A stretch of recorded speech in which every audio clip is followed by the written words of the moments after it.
Waalaikumsalam warahmatullahi wabarakatuh. Puji dan syukur mari kita panjatkan kehadirat Allah Subhanahu wa taala yang mana pagi kali ini kita bisa berkumpul untuk mendiseminasikan budaya positif penyebaran budaya di kelas dan di sekolah. Salawat beserta salam mudah-mudahan senantiasa dicurahkan kepada junjungan alam kita yakni Nabi besar Muhammad SAW, pada keluarganya, sahabatnya, serta kita semua selaku umatnya. Amin amin ya Allah ya Rabbal alamin. Saya ucapkan terima kasih kepada Ibu Kepala Sekolah yang sudah hadir di tempat ini serta rekan-rekan guru sekalian yang saya cintai. Pada kesempatan kali ini saya akan memaparkan atau menyebarkan pemahaman dan penerapan budaya positif di sekolah kita.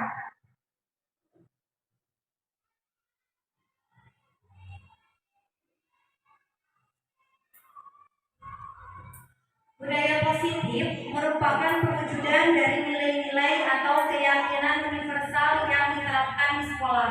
Budaya positif dapat mendorong murid untuk mampu berpikir, bertindak, mencipta sebagai proses memerdekakan dirinya sehingga murid mampu mandiri dan bertanggung jawab. Konsep budaya positif terdiri dari beberapa bagian.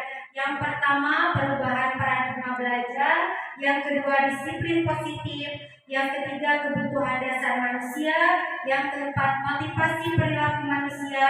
Yang kelima, posisi kontrol guru. Yang keenam, keyakinan kelas. Serta yang terakhir yaitu segitiga restitusi. Pembelajaran dengan paradigma baru merupakan pembelajaran yang dirancang berdasarkan prinsip pembelajaran berdiferensiasi sehingga para peserta didik belajar sesuai dengan kebutuhannya berdasarkan tahapan perkembangan sesuai teori psikologis modern untuk mewujudkan profil Pancasila. Disiplin positif adalah pembiasaan hal yang baik, mencakup sikap atau perilaku maupun tutur kata oleh seluruh warga sekolah terutama bagi murid agar dapat berkembang menjadi pribadi yang kritis, mandiri, serta bertanggung jawab. Sebagai pendidik, tujuan kita adalah menciptakan peserta didik yang memiliki disiplin diri sehingga mereka berperilaku ke arah yang lebih baik.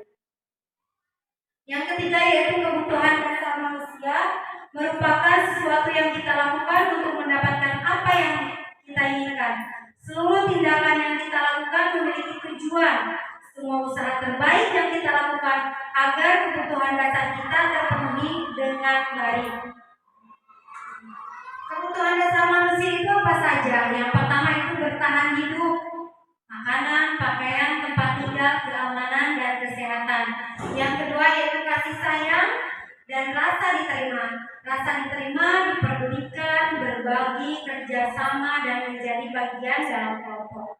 Yang ketiga yaitu penguasaan, harga diri, keinginan untuk dianggap, memimpin, berprestasi, diakui, dan didengar. Yang selanjutnya yaitu kebebasan. Mereka dituntut untuk mandiri, memiliki pilihan, mencoba hal baru, dan mampu mengendalikan arah dirinya. Yang terakhir yaitu kesenangan, bermain humor, antusias, dan tertawa. Itu adalah kebutuhan dasar manusia. Nah, posisi kontrol guru ada 5. Yang pertama yaitu sebagai penghukum, yang kedua pemantau, yang ketiga pembuat merasa bersalah, sebagai teman, dan sebagai manajer. Ini adalah posisi kita sebagai kontrol guru. Contoh dari penghukum, nada suaranya tinggi, bahasa tubuhnya melotot dan menunjuk-nunjuk, terlambat lagi, selalu datang terlambat. Coba kita tanyakan kepada diri sendiri, bagaimana perasaan murid saat itu? Kemungkinan murid marah dan menendam atau bersikap agresif. Bisa jadi sesudah kembali duduk, murid tersebut akan mencoret-coret bukunya atau meja tulisnya.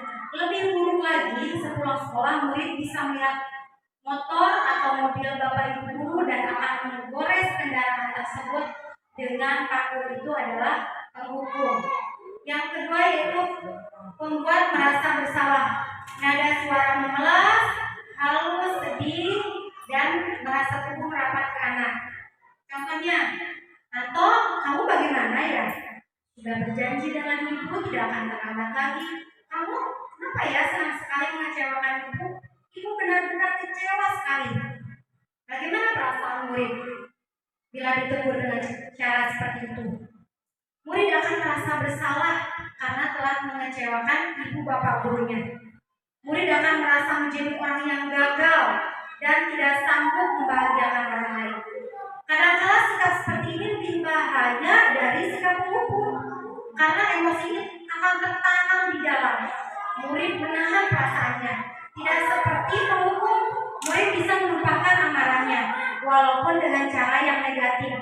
Murid tertekan seperti ini yang tiba-tiba bisa meletus amarahnya dan bisa menyakiti dirinya atau orang lain. Nah, itu pembuat merasa bersalah. Yang ketiga yaitu nada suaranya lama, itu sebagai teman, akrab, bercanda, senyum. Contoh kalimatnya, Anto, ayolah, bagaimana sih kamu? Kemarin kamu sudah berjanji ke bapak, bukan? Kenapa terlambat lagi? Sambil tertawa. Ya sudah, tidak apa-apa, duduk dulu aja, nanti bapak, ibu akan bantu. Bagaimana perasaan murid dengan sikap murid yang seperti itu? Murid akan merasa senang, akrab dengan guru. Ini termasuk dampak yang positif. Hanya saja di sisi negatif, murid tersebut menjadi tergantung kepada guru tersebut. Bila ada masalah, dia bisa mengandalkan guru tersebut untuk membantunya. Akibatnya, dari posisi teman akan berbuat sesuatu bila menyuruh guru tersebut dan belum tentu berlaku dengan guru yang lain. Jadi dia itu hanya nurut dan patuh kepada guru tersebut karena dia merasa guru tersebut adalah temannya. Yang selanjutnya yaitu adalah sebagai pemantau. Kita sebagai pemantau, contoh percakapannya. Anto, tahu kamu jam berapa kita masuk sekolah? Tahu Pak. Kamu terlambat 15 menit. Apakah kamu sudah mengerti konsekuensi yang harus dilakukan jika terlambat? Paham Pak, saya harus tinggal di kelas pada jam istirahat nanti dan mengerjakan tugas ketertinggalan saya. Ya benar, nanti pada jam istirahat kamu bisa tinggal di kelas untuk menyelesaikan tugas yang tertinggal tadi. Saya tunggu. Bagaimana perasaan muridnya? Murid memahami konsekuensi yang harus dijalankan karena telah melanggar salah satu peraturan guru di sekolah. Guru tidak menunjukkan emosi yang berlebihan, menjadi marah atau membuat merasa bersalah. Murid tetap dibuat tidak nyaman ya kalau dipemantau. Yang selanjutnya yaitu sebagai manajer. Kita guru memposisikan diri sebagai manajer. Nada suara tulus, bahasa tubuh tidak kaku, mendekat ke murid. Contoh percakapannya, Anto, tahu kamu jam berapa kita masuk sekolah? Tahu Pak, jam 7. Ya kamu terlambat. Kira-kira bagaimana kamu akan memperbaiki masalah ini? Saya bisa menanyakan teman saya Pak untuk mengejar tugas yang tertinggal. Baik, itu bisa dilakukan. Apakah besok ada masalah agar kamu bisa hadir tepat waktu? Tidak Pak, saya bisa hadir tepat waktu. Baik, saya hargai usaha kamu untuk memperbaiki. Bagaimana perasaan murid? Nah, posisi ini guru sebaiknya tulus, tidak marah dan tidak meninggikan suara, apalagi menunjuk jari, berkacak pinggang atau bersikap seolah menyesal tampak sedih sekali dengan perbuatannya. Pada posisi manajer, guru sebaiknya tulus dan tidak marah. Bersenda gurau, menempatkan diri sebagai teman juga tidak baik ya.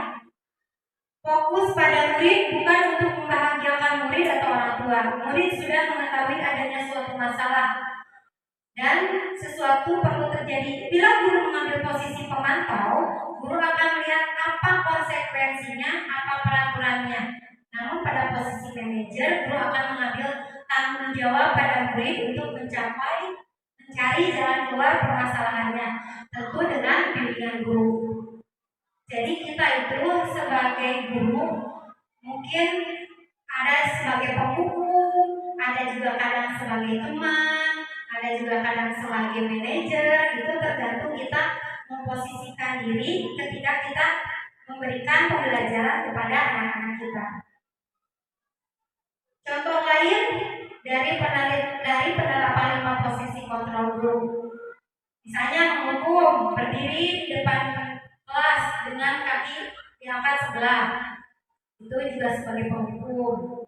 Kadang dulu saya juga dihukum seperti itu gitu. Terkadang sambil memegang telinga gitu. Yang kedua, membuat merasa bersalah. Kesekian kali ibu sudah ingatkan, kamu senang ya melihat ibu terus-terusan bertindak seperti ini. Nah ini sebagai teman, ayo dong kamu kerjakan tugasnya. Nanti kalau sudah selesai kita main game. Itu juga sebagai teman. Kalau sebagai pemantau, kamu sudah melakukan kesalahan dan sudah mengetahui konsekuensinya. Sekarang selesaikan dan segera kumpulkan. Yang terakhir adalah sebagai manajer. Apa kamu tahu kesalahanmu? Jadi jika kita sebagai manajer, kita pasti akan bertanya kesalahannya pada anak. Tahu nggak kamu kenapa kamu salah? Nah, bisa seperti itu ya. Terus apa yang kamu lakukan? Apa yang kamu lakukan untuk menyelesaikannya? Jadi kita menanyakan dulu kesalahannya kepada anak dan kita juga menanyakan bagaimana dia menyelesaikan masalah tersebut. Jadi bukan kita yang menyelesaikan, kita hanya sebagai manajer memantau. Jadi anak yang menyelesaikan permasalahan itu sendiri. Nah, di sini ada pertanyaan dari yang tadi saya sampaikan. Saya kecewa sekali dengan kamu. Posisi kontrol apakah aku? Coba tadi kita sudah. Saya kecewa sekali dengan kamu. Apa? Membuat merasa bersalah. Nah, jadi kalau ada bahasa seperti itu, saya kecewa sekali dengan kamu. Jadi anak itu dibuat merasa bersalah. Kamu tidak pernah melakukannya. Sekarang keliling lapangan 3 kali. Sebagai apa? Penghukum. Bagus. Yang ketiga, kira-kira bagaimana kamu akan memperbaiki masalah ini? Sebagai apa? Manajer. Ya, sudah paham. Ayo lakukan demi Bapak dan Ibu. Tenang. Ya. Satu lagi, kamu terlambat 15 menit. Apa kamu sudah mengerti konsekuensi yang dilakukan bila terlambat? Tadi yang terakhir apa? Sebagai pemantau.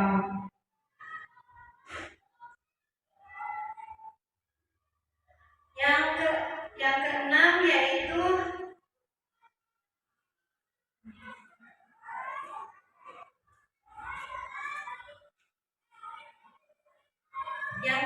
yaitu keyakinan kelas. Keyakinan kelas merupakan kesepakatan kelas yang diyakini bersama guru dan murid dengan harapan dapat meningkatkan kedisiplinan murid. Keyakinan kelas berupa pernyataan universal dibuat dalam bentuk positif dan bersifat abstrak. Keyakinan kelas juga hendaknya tidak terlalu banyak sehingga murid bisa ingat dan paham. Semua warga kelas bisa ikut berkontribusi dalam pembuatan keyakinan kelas dengan kegiatan mengutarakan pendapat. Contohnya bertanggung jawab, jujur, hadir tepat waktu, saling menghargai, gotong royong, menjaga kebersihan, menjaga ketertiban. Ini contoh penerapan keyakinan kelas.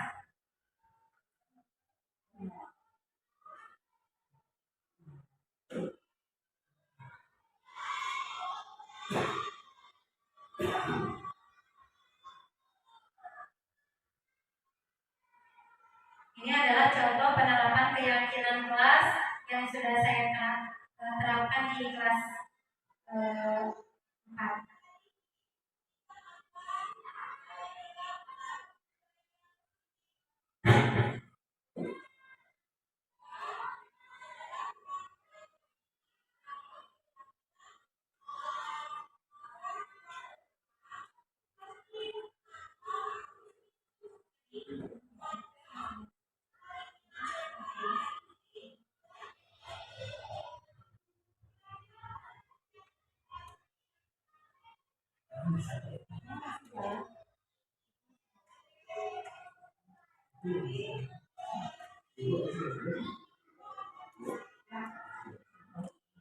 Percepat aja.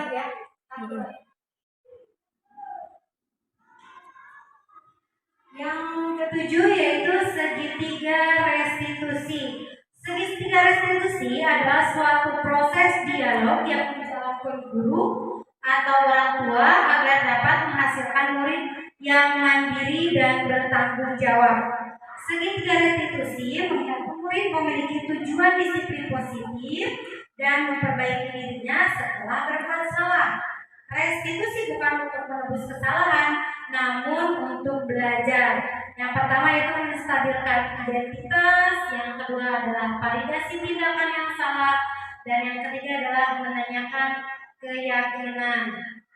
Nah, untuk menstabilkan identitas, berbuat salah itu manusiawi, tidak ada manusia yang sempurna. Bapak Ibu guru juga pernah melakukan kesalahan seperti itu. Bapak Ibu guru tidak tertarik mencari siapa yang salah, tapi Bapak Ibu guru ingin mencari solusi dari permasalahan ini. Kamu berhak begitu. Kedua, validasi tindakan yang salah. Kamu pasti punya alasan yang jelas mengapa kamu melakukan itu. Kedua, padahal kamu bisa melakukan yang lebih buruk dari ini. Yang ketiga, kamu patut bangga pada dirimu sendiri karena kamu telah melindungi sesuatu yang penting buatmu. Ini adalah pertanyaan-pertanyaan ketika menyelesaikan masalah di validasi tindakan yang salah. Yang ketiga itu menanyakan keyakinan. Apa keyakinan kelas kita? Misalnya tadi disiplin, jadi kesana. Yang kedua itu nilai-nilai apa yang telah kita sepakati. Misalnya saling menyayangi antar teman. Seperti apa gambaran kelas yang ideal menurut kamu? Kamu mau jadi orang seperti apa? Itu adalah menanyakan keyakinan kita kepada anak setelah anak berbuat kesalahan. Nah, ini adalah contoh penerapan segitiga restitusi. Jadi ketika anak berbuat kesalahan, kita bisa berdiskusi dengan anak tersebut. Bagaimana dia merasa kesal, mencurahkan isi hatinya, tapi setelah itu juga bukan kita yang mencari solusi, tapi anak tersebut mencari solusinya sendiri. Kalau kita berbuat salah harus bagaimana? Jadi anak juga bisa menyampaikan, tadi saya kesal, saya marah, dia bisa menyampaikan apa isi hatinya. Jadi kita tidak langsung kamu bersalah, mungkin tidak. Jadi tanyakan dulu kepada anak, kenapa kamu berbuat seperti itu? Alasannya kenapa? Terus kamu kalau marah seperti itu harus bagaimana solusinya? Nah, seperti itu. Ini adalah contoh penerapan segitiga restitusi. Kita bisa berbincang dengan anak didik kita.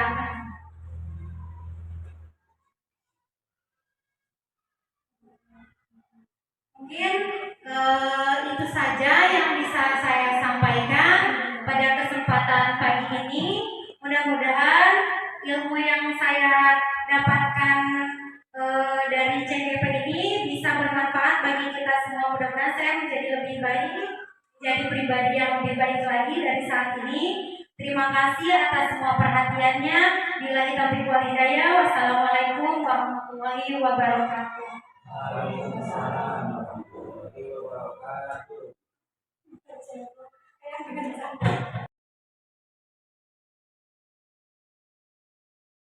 Assalamualaikum warahmatullahi wabarakatuh.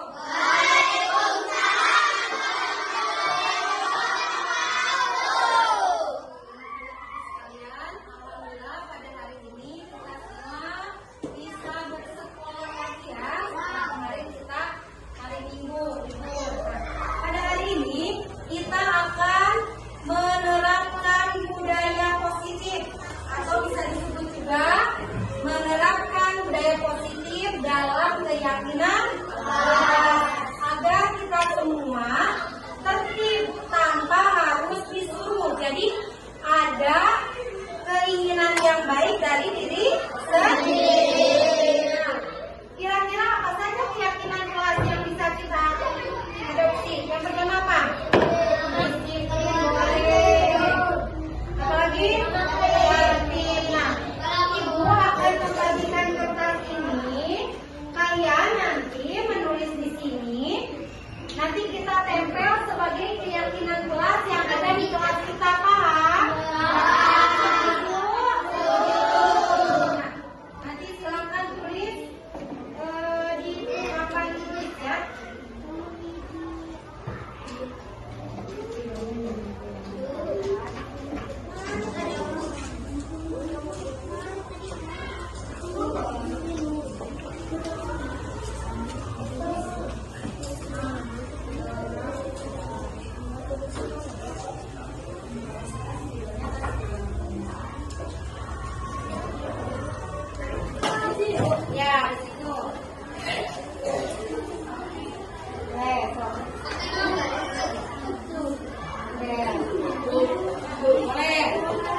pembelajaran di hari ini.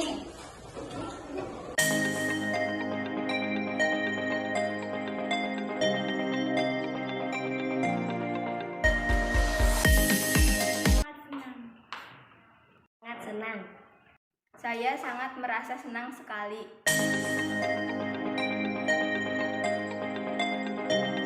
Sangat penting sekali. Sangat penting. Tentu saja sangat penting. Kita dapat menghargai orang lain. Membuat kita lebih disiplin. Supaya kita lebih bertanggung jawab.